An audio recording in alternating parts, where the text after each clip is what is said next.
থালাটা তো ধরে না পালি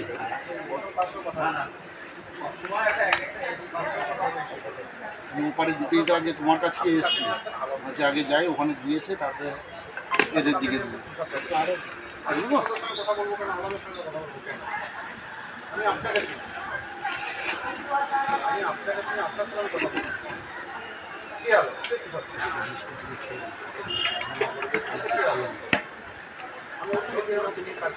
গ্যাসের জন্য না রান্না করতে পারছি না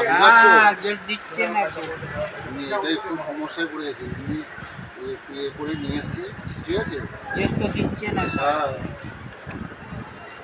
এই জন্যই তো আমি খুব সমস্যায় পড়ে গেছি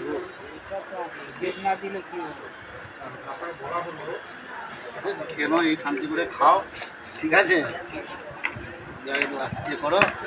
বাদ দাও তুমি যাতে আমি তোমাকে এই আসিয়ে দিয়ে যেতে পারি হ্যাঁ খেয়ে নাও কাকা হ্যাঁ